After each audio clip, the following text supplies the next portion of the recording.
But tell us, when did you first know that you loved poetry? How did you get into it?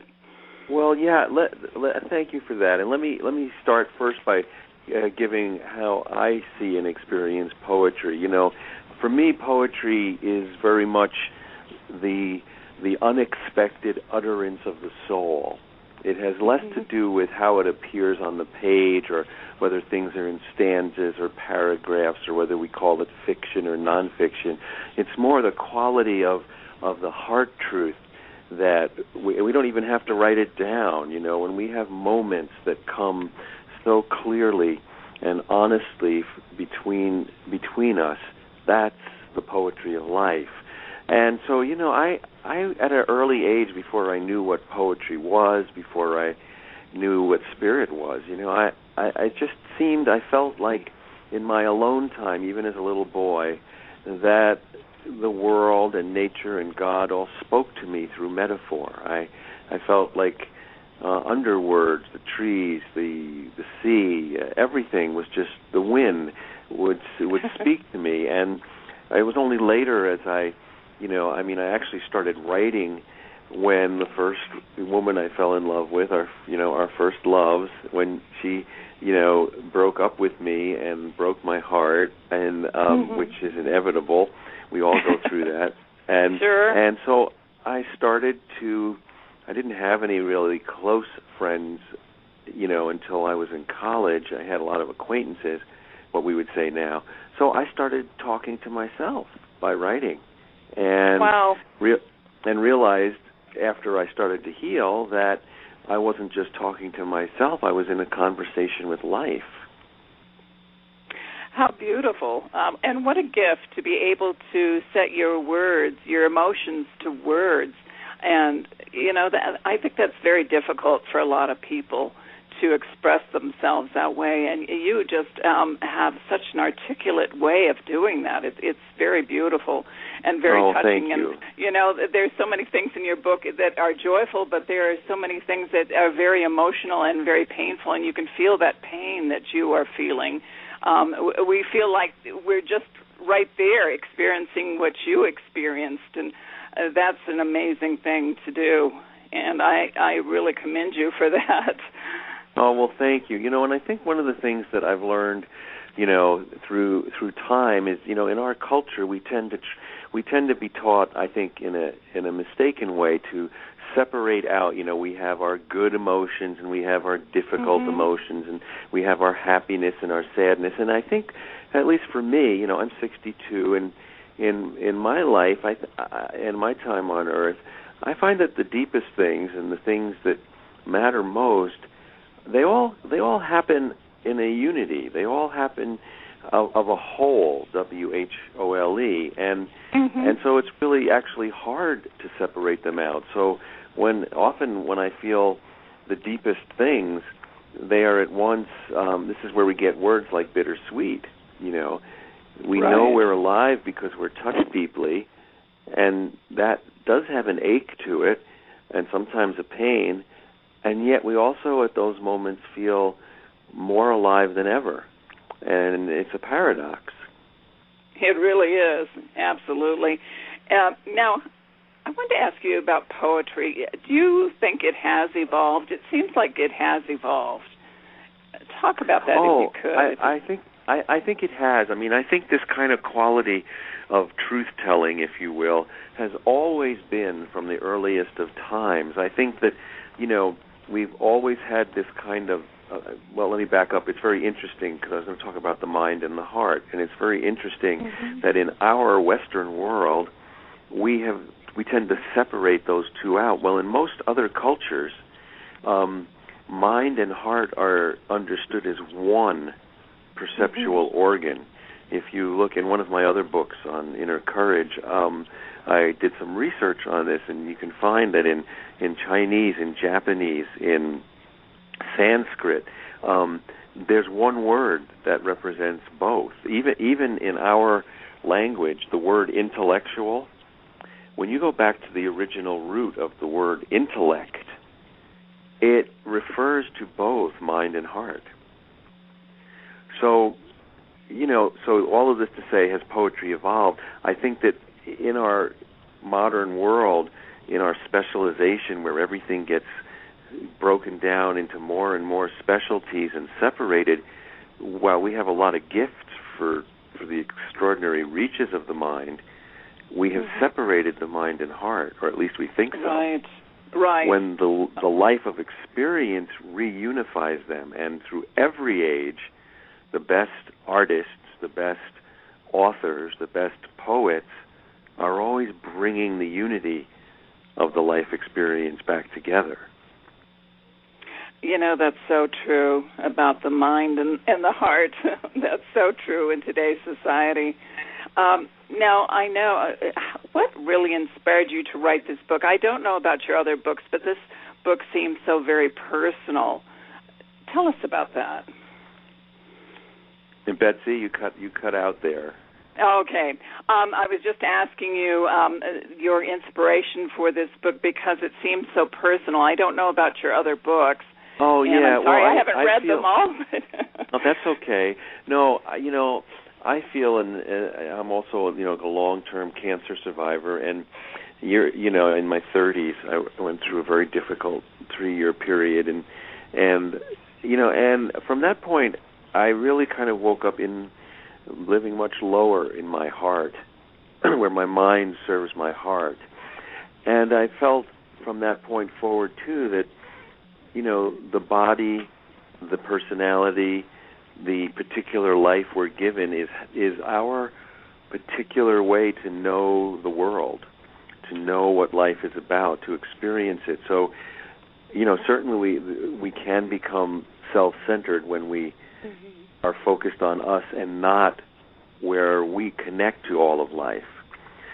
But I believe all of this to say that all poetry and writing, I believe, has to be personal, because what matters is universal and personal. If I just talk about it in a universal way, it becomes very abstract. So it's only, you could say to me, gee, I feel really hurting today, and I feel, not very connected to things. Well, until I ask you, I say, well, what happened, or what made you feel that way? And then when you start to tell the story or the circumstance, now I start to not only understand you, but I feel you. So my commitment to writing in this way is to open up a avenue of feeling with the reader and not just understanding. And this book, it really collects poems over the last 13 years, so probably since right around when I was 50. And it really is centered, as the title says, reduced to joy. And the image that I use in the beginning when talking about joy, it's, if you imagine cliffs that are by the sea, and they're pounded by the sea for hundreds and hundreds of years, and they're worn to their beauty. And it feels to me like this is what the sea of experience does to us, if we can survive it and hold each other up to it, is we are worn away of everything that's extraneous until all that's left is beauty and joy. So this is where I come up with the notion that we're, over time, reduced to only what matters, to joy. How beautiful. I was really looking at your cover of the book, and it looks like a cliff. It kind of reminds me of Avatar on Pandora, the floating mountains up there, right? and the fog around it and everything. And tell us about the cover, because you do, like you said, it talks about cliffs and, well, this in is your really life. Came from, actually, and Viva, my publisher, is a wonderful publisher, and actually my wife, Susan, helped we found this image. It's actually an image, and she did ask me, she said, well, okay, what's, for you, what's, when you talk about this, what comes up? And that image that I shared about the cliffs came up. So that led us to start looking for cliff images. And then when we found this is actually, I can't remember the exact name of the site, but it's an amazing place in China. Wow. A mountain side in China. And yes, they've done a beautiful job of floating the cover and the title in the clouds off the cliffs. Mm-hmm. It really is beautiful. It's so well done. Let's go back to where you had a near-death experience and to tell people about the listeners about that don't know you, that it was in 1987, right, that you were diagnosed with a rare form of cancer. Yeah. Well, I, as you said, it was a rare form of lymphoma that I was diagnosed with, and I went through a 3-year period where the first appearance was in I had lymphoma in my bones, and it was appearing, and a tumor, a very large tumor, grew in my skull bone, which pressed in against, pressing in about a quarter of worth in on my brain and coming out. So it was like a grapefruit, if you could imagine. And so that led through quite a journey trying to figure out what that was and how to deal with it. And, I should have had all kinds of neurological problems, and the mystery was I didn't. And I was scheduled for all kinds of drastic measures, surgery and spinal chemotherapy. And that tumor on my brain slowly and over a period of weeks vanished. And it was a miracle. Well, that is a miracle. And that was the halfway of the journey. I was kind of spit out back into life like Jonah from the mouth of the whale.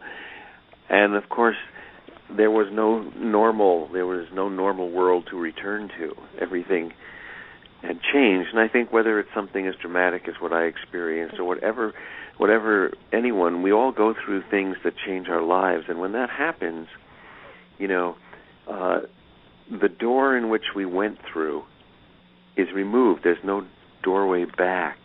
Life is different. There is only moving forward in the new world. And so, I was making my way, and within a year, within 10 months actually, this tumor on my brain was so dramatic that there was a very small, tiny sister tumor on a rib in my back, which no one, including me, noticed because my head was so dramatic. And so that started to grow, and I was back in the hospital. That was my real low point of desperation, because I felt, did I not make good use of the miracle? Did I, squander this second chance at life? What had I done? And then I was very afraid that I would die. And then I had to have that rib surgically removed with the adjacent muscles. And then I had about 4 months of very aggressive chemotherapy, which almost killed me, and I had to stop that. And so I've been well ever since. And I learned, one thing I learned was that miracle is a process and not an event. So, the surgery of my rib was part of the miracle. Even the damn chemo was part of the miracle. Yeah, so, That's one of the amazing. things that happened on the other side of that for me was that, that I really became a student of all paths. I woke up needing to believe in everything. and that's really been at the heart of all my work. Betsey, are you there? Yes, Mark. I was just going to say, what an amazing event, because I think sometimes our disease can be a teacher. It also helps us to open our eyes to a new world. And, I've read many, many stories of people with near-death experiences, and they go through a major transformation. And it's like you just awakened from this dream, and you are now taking nothing for granted, that everything is so alive and has such a beautiful consciousness about it, which is I such think that spiritual. This is one of the amazing things which anyone, again, who has gone through and it doesn't have to be as dramatic. It's nothing. It's nothing as dramatic. Cancer is a disease, and the things that we are open to are much more important than the difficulties that pry us open. Mm-hmm. And there's nothing to glorify about suffering or disease, and for someone else it might be something entirely more subtle and different. It might be a loss of a dream, or a sudden shift in purpose, or the drifting away of a friendship, or the loss of a loved one, and those are very big things. But what happens is that we are thrown into life, back into life, if we're blessed to still be here, in a way of how do we live with such awakeness and such aliveness when the emergency is gone, when there's only the silence and the light and the wind and the rain and each other. That's in this terrain of reduced to joy and of the moments, with others. Right, and if we just take time to smell the roses, to look at everything around us, and it's such a miracle in itself. Life is such a miracle in itself, and that's so beautiful. And I was going to ask you a question about the last 13 years of your life and how you described your journey over these years, and I know we've kind of talked about that, but how have you changed or grown during those years? Well, I think that, and I appreciate the question. I think we all grow and shift and change and throughout our lives. And for me, I'd say, in these last 13 years, I've had a couple of things that have been great teachers for me. I mean, one is the notion, and this is a Buddhist notion, but the notion and the struggle to accept things as they are, to see what's before us not as we would like them to be or hope that they would be, but as they are.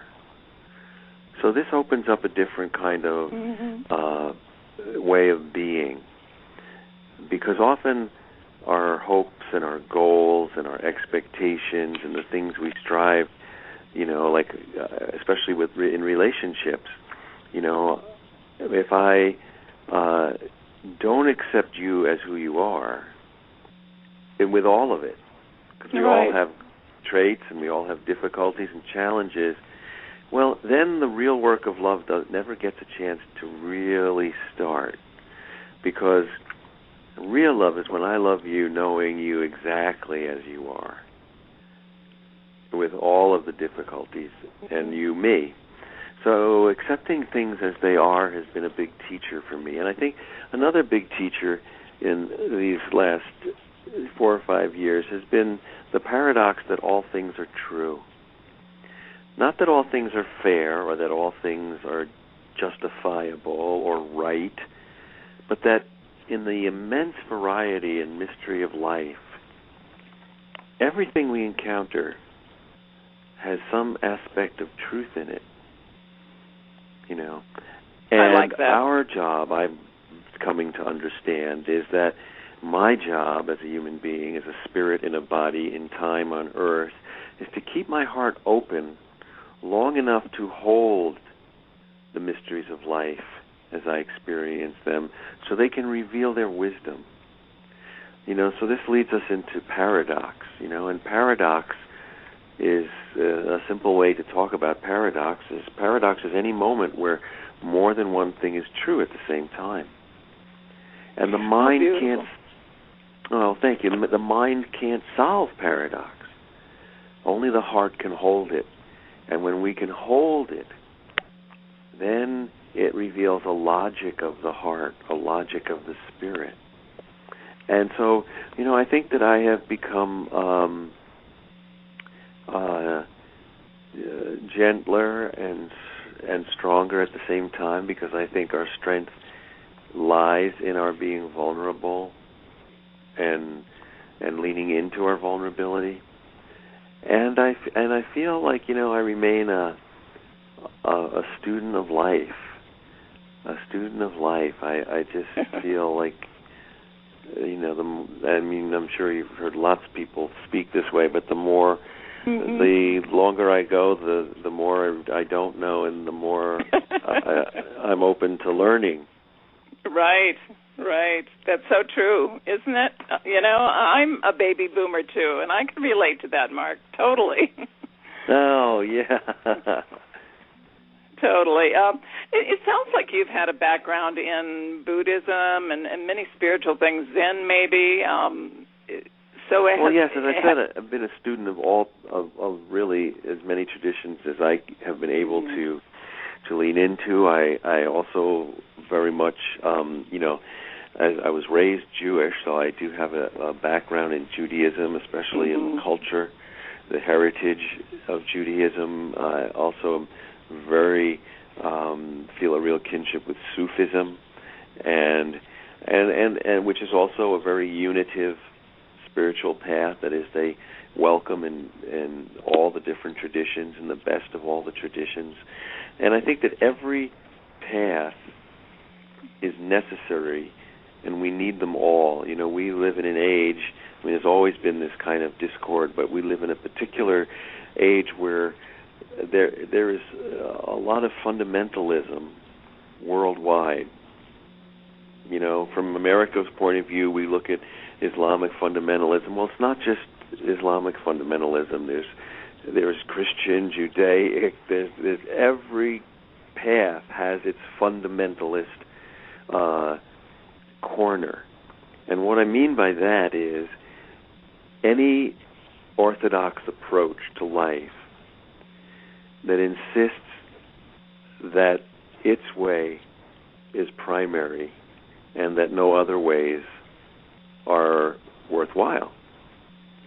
And so I've come to understand through my experience, personally through my cancer journey, but just through all my work and my writing, I see this a little differently, and I feel that, as I mentioned, that all paths are necessary, that no one is enough because, and let's use a metaphor of springtime. Every year at springtime, there are thousands, if not thousands, of different insects and birds that pollinate spring. Each one is born with a particular passion or inclination toward a particular kind of nectar and pollen, and with an inborn code to take it and pollinate a particular flower. Now, if the bees went around and insisted in a fundamentalist way that all the insects and birds had to be just like them, we'd never have spring. Right.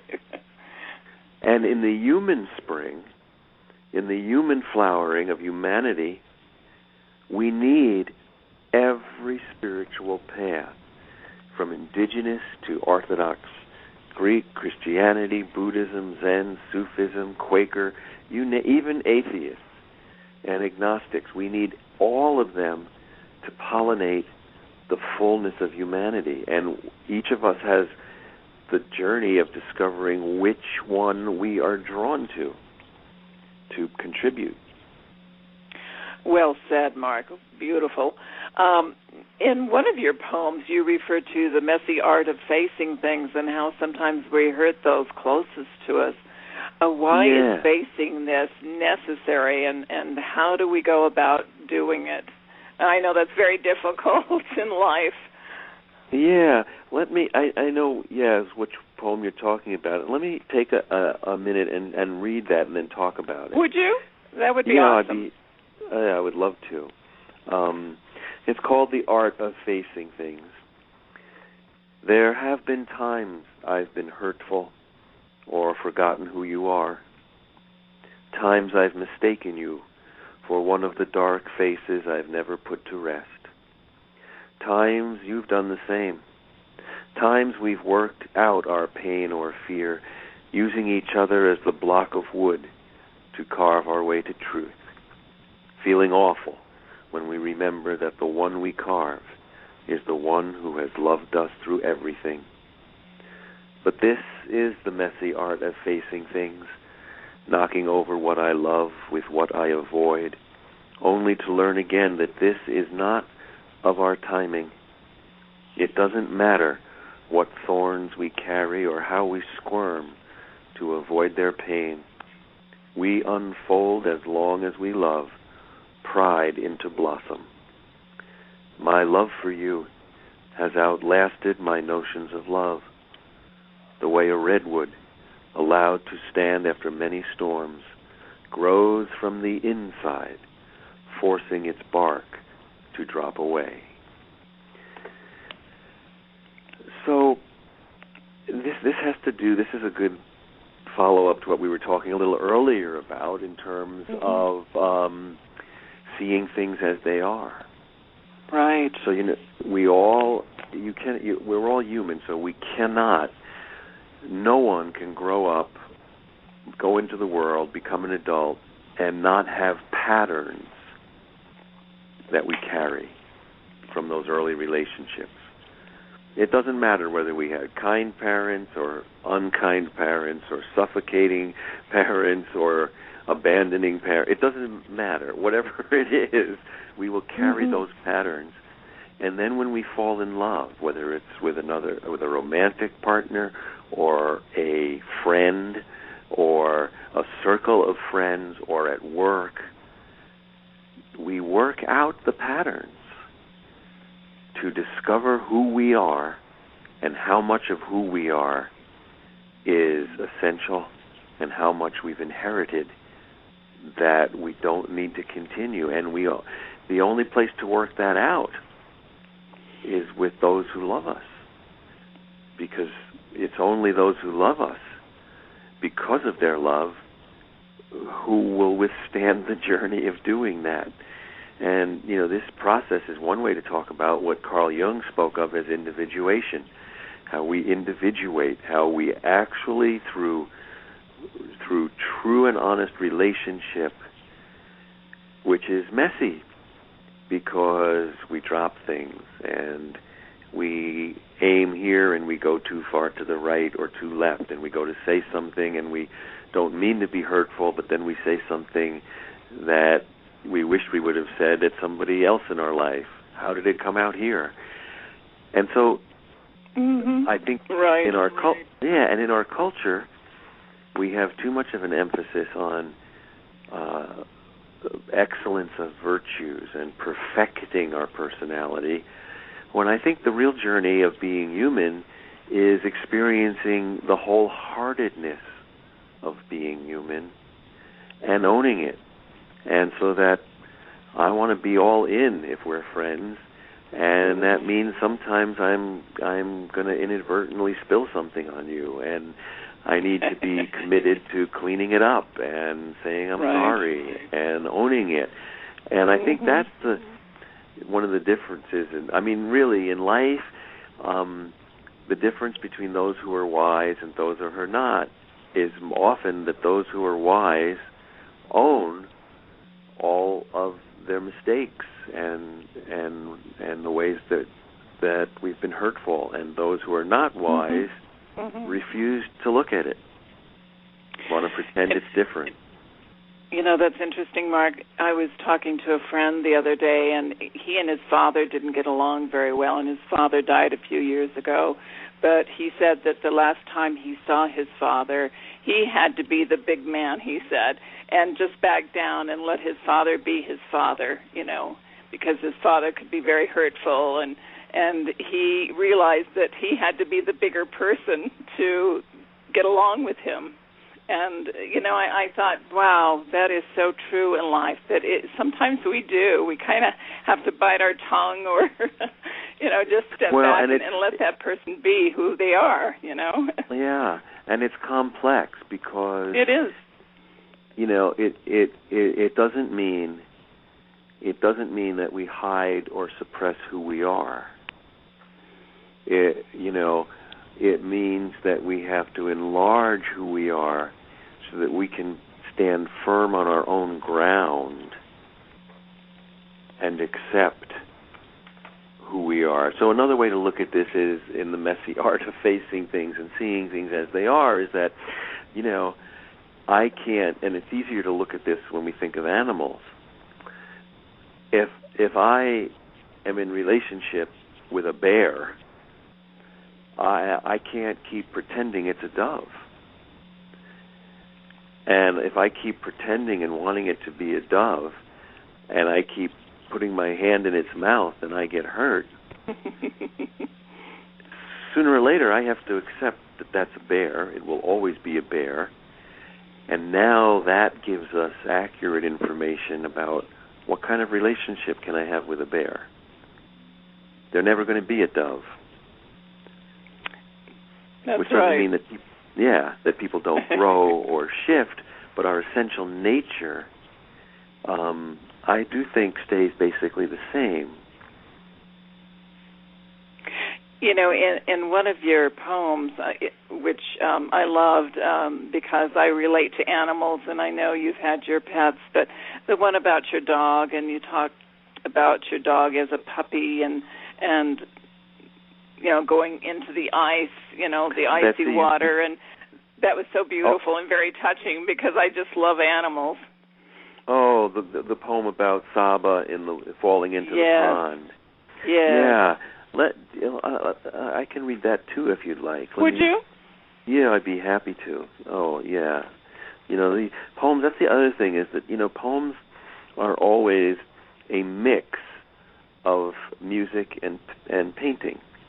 It's movement through time and movement through space. So, like sheet music, we certainly can read poems and I would say just all kinds of writing to ourselves, but something else happens when they're read aloud. It's like sheet music. If you're a musician, you might be able to hear it in your head as you look it over on the page, but that's not the same as playing it. So this is called So Much Is Carried, and this was my first dog. Saba was a golden retriever. When just a pup, I took her into winter. While Paul photographed the heavy snow, she, having never run free, circled wildly, her little nose caked with white. She slipped and broke the ice. I can still see her puppy face underwater, looking for a way out, her tiny paws swatting at the thick, clear deep. With no thought, I was waist-high and wet, sweeping her into the air. She flew a good 12 feet and landed with a thud. She shook and started to shiver. We rubbed her down for 2 hours, blowing her with an old hairdryer. I held her in my shirt near my heart the whole way home. I'm 14 years and 7 states away, and she has died. My first dog. I close my eyes, and there she is, grown, sniffing the air in an open field, smelling things I couldn't even sense. How many times I've played that day in the pond, her struggle underwater, her drying on my chest. How much that day has shaped my art, always jumping in and sweeping what has been baptized in the deep back into the world, always holding it near my heart, as if my life depends on it. Wow. I get very emotional when I hear that. Oh, well, thank you. It's so beautiful. And people that love animals can relate to that. And, you know, you feel such pain from the loss of a pet, a beloved pet, but then there's such joy in the memories that we carry through life. And, you know, that's all part of it. Yeah, very much so. You know, we have a wonderful dog child now who's 12 and a half, Mira, who's a yellow lab, and she's just really like our little furry little child. Aren't they? Oh my God, yeah. I know. Just absolutely precious. They're little angels and teachers. And you know, and as in that poem, I mean, one of the things that was, I think that experience, like, you know, love makes us jump in the pond, you know, and and love makes us go further into life than we would otherwise. I was without any thought. I was in that pond in the middle of winter, up to my waist in ice water, throwing her out of there, and I would never have willingly gone into that pond. No, not at all. And that was quite an amazing experience. I mean, so love always draws us further and further into life, beyond what all of our cautions and hesitations and what we think about. Oh, that is just amazing. I just want to let the listeners know again, we're talking to Mark Nepo, and we are talking about his new book, Reduced to Joy, which is poems that he's written from the heart, and Reduced to Joy. Now, that there is a poem in your book, Reduced to Joy. Tell us about that poem, and if you'd like to read it, I'd love to hear it. Sure, and that's the title poem of the book. And actually, you know what? Let me read a poem before that first that will lead sure. to that. Okay. And that poem is called "Where is God?" And this is something that whenever we're suffering or we're in the midst of a difficulty throughout forever, people have always said, "Where is God?" And and certainly in my cancer journey, I had that conversation, and this is one attempt to try to speak into that question, not to answer it. I think questions are more like doorways that we enter with another. They're not things to be answered, they're things to be opened. There's a wonderful saying in the Talmud that says, "Why ruin a perfectly good question with an answer?" How true. So this is called "Where is God?" It's as if what is unbreakable, the very pulse of life, waits for everything else to be torn away. And then, in the bareness that only silence and suffering and great love can expose, it dares to speak through us and to us. It seems to say, if you want to last, hold on to nothing. If you want to know love, let in everything. If you want to feel the presence of everything, well, stop counting the things that break along the way. So, it's interesting. Go ahead. Go ahead. I was just going to say that says so much about where you were at the time and what you felt, and I don't know, have you changed your thoughts about what God is now? Are you still just open? Are you still just looking and seeking still? Well, I think, and of course, no one can ever define. I mean, in so many traditions, God is known as what, in the Jewish tradition, they never, even in Orthodox Judaism, there's a space left on the page when God is referred to, because it's not because it's unspeakable, because there's no word that can contain the notion of God. And in other traditions as well. And I think, for me, my understanding or experience of what I would know as God, it becomes synonymous with every tradition. We could talk about it as the whole of nature. We could talk about it as the mystery of life. In Taoism, it's known as the Tao, the unnameable way, the current of life force, in which we're all little fish finding our way, feeling the current. And in Buddhism, it's known as Dharma. In Hinduism, it's Atman, the breath of life that's in everything. And so for me, God is a sense of everything that is larger than us, an order and a harmony and a mystery that is larger than our comprehension. And I resonate with Taoism in the sense, as I said, I'm a student of all paths, but what touches me about Taoism is this sense that, it just humbly says, there's a current to life that's like a current, like a river or like the sea. And it's all around us, and we're in it, and when we're quiet enough, and we're still enough, or we're suffering enough or we're loving enough, we feel the current. We know we're in a current. And then, our job is to ride the current of life.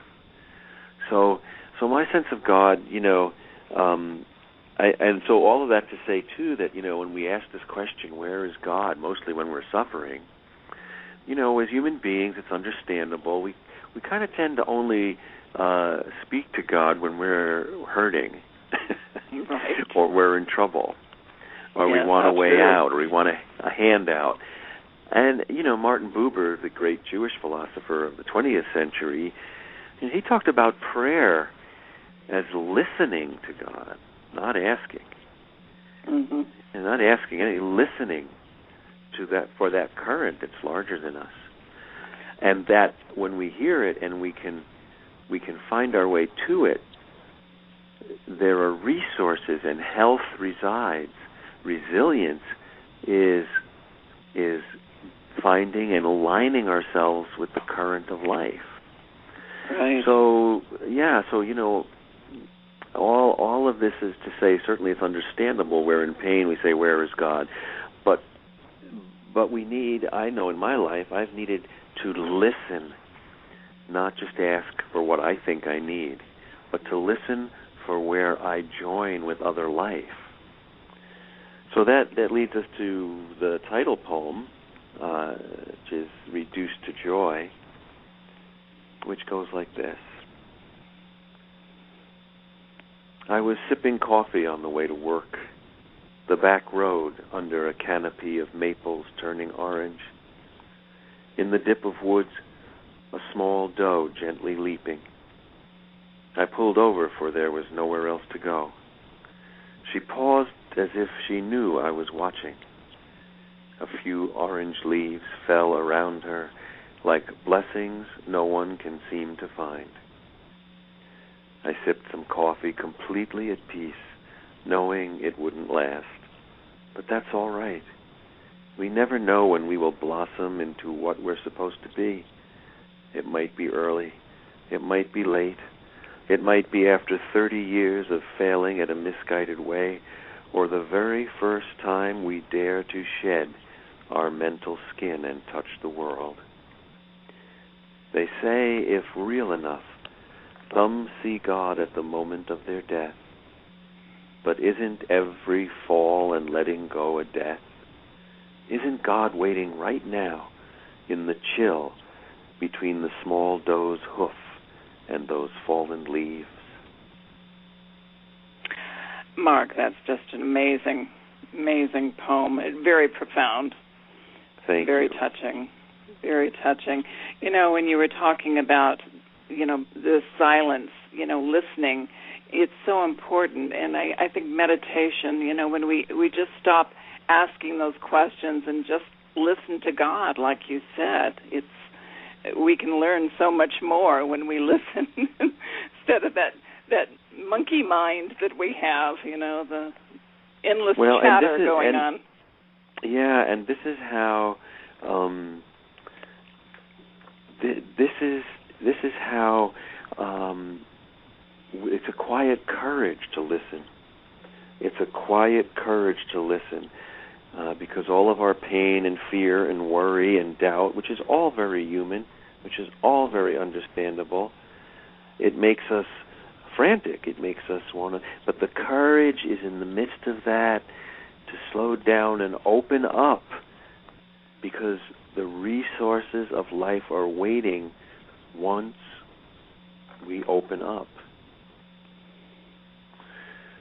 So do we have time for one more poem?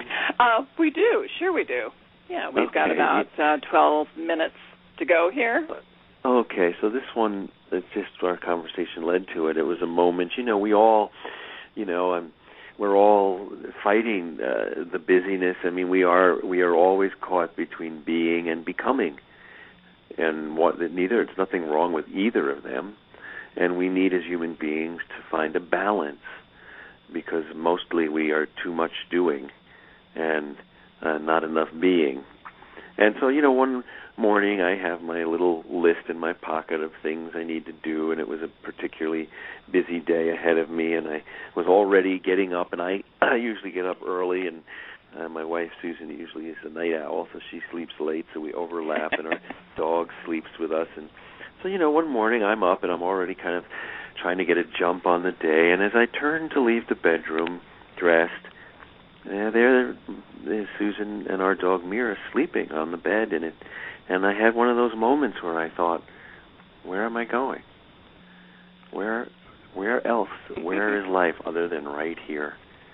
And this is the poem that came from that moment. It's called Caught in Time.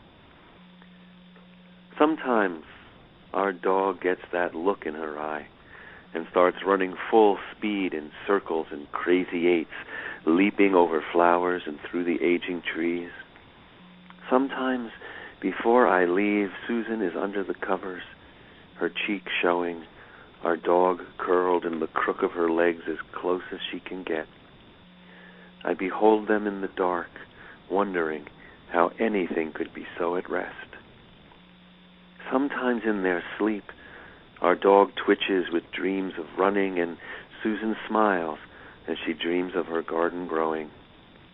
As for me, I often do my best thinking as the sun rises, like a giant eye brought alive again by its first seeing. What superpowers we've been given to ripple in motion and know the inside of air, to stand in the dark and watch what we love, to sleep with animals and simply dream, and to see for the first time more than once. Sometimes what seems ordinary exposes its numinous bone, the way a man worn to love can grow in the dark just by aching for words. Mark, I don't know how you do it. Well, thank you. Oh, very touching, very touching. Now, who is your favorite poet? Oh, well, there are many, but, two poets that have really had a big, influence on me are poets of the last century. Pablo Neruda, who is a Chilean poet. He won the Nobel Prize in 1971. Neruda. He's an amazing, very touching poet. And Rilke, the great Rainer Maria Rilke, the German poet from the last century. Just amazing. A contemporary poet who I just love her work, and she's an amazing person too, is the American-Palestinian poet Naomi Shihab Nye, N-Y-E. Oh, wow. She is an amazing poet. She would be someone wonderful to interview too. Well, great. Thank you for that. Yeah, sure. Appreciate sure. That. So those are a few people that I am just very touched by. And the final question for you, what do you hope readers will take with them from Reduced to Joy, your book? Well, I really hope and I feel that, that the, like we talked about questions, that the poems will be doorways in which readers can find their own connection to this source point of life. No one owns it. These are just the ways that I have stumbled onto it myself, and I leave the poems and offer them as doorways and as aids and resources by which I hope readers will discover their own direct connection to this mysterious aliveness that we all are very close to, and yet living pulls us away from it in a strange way, and yet we all kind of need to get back to it repeatedly. I have a feeling that if people would use it like the I Ching, and just when you need something to be answered, you could just go to a page and it would probably just answer absolutely. what you need for the day. Open it anywhere. Yeah. Right. Exactly. Well, Mark, I wanted to give you a chance to talk about any upcoming events you have, new books you'd like to share with us, and tell them maybe about your other books that are available. I want to remind them thank you. Yeah, and your website is marknepo.com. So go ahead, Mark. Yes, and there's also a sister website that features my work, is 3intentions.com, all one spelled out, 3 intentions as one word. And so both of those, well, you know, some of the things that I wonderfully teach and speak throughout the year right now, and I also teach here in Kalamazoo, Michigan, where I live. I teach a year-long course that on my website people can find out about. There are a few spaces left for next year's class, and this is a chance where, in addition to speaking in large settings around the country and abroad and things, I meet with just 20 people for 4 weekends over a year, so we get to journey together. And I really like having the chance to do that, in that kind of close way. And wonderfully, in October, this summer I did 2 more interviews with Oprah for Super Soul Sunday, her wonderful program, and they will air as 2-hour-long one-on-one interviews, and they will air as part 1 and part 2. The first one will be October 13th, that Sunday, on Super Soul Sunday on OWN, on Oprah's channel, and the second part will be the following week, October 20th. So that was an amazing experience, which I'm excited about. In some of my other books, the most recent spiritual nonfiction book is called 7,000 Ways to Listen, and that's actually the paperback. The hardcover came out last year, and the paperback will be coming out very soon in October. I also have a book called Finding Inner Courage. And I also have a book of stories and teaching parables that is called As Far as the Heart Can See. And so people can find, like, my teaching schedule will shortly be up for next year. So all kind of pieces are getting into place. And so on either website, people can find, where I'll be. Well, that's great, Mark. It sounds like you've got so much on your plate right now that it's keeping you very busy. And, thank you for joining us today. What a wonderful, what a delightful person you are, I can tell. And thank you for sharing your heart, and I wish you continued success. It's thank you, and thanks for welcoming me. It's great to be a part of your good work too. So thanks so much. It's great. Well, great thank to be you.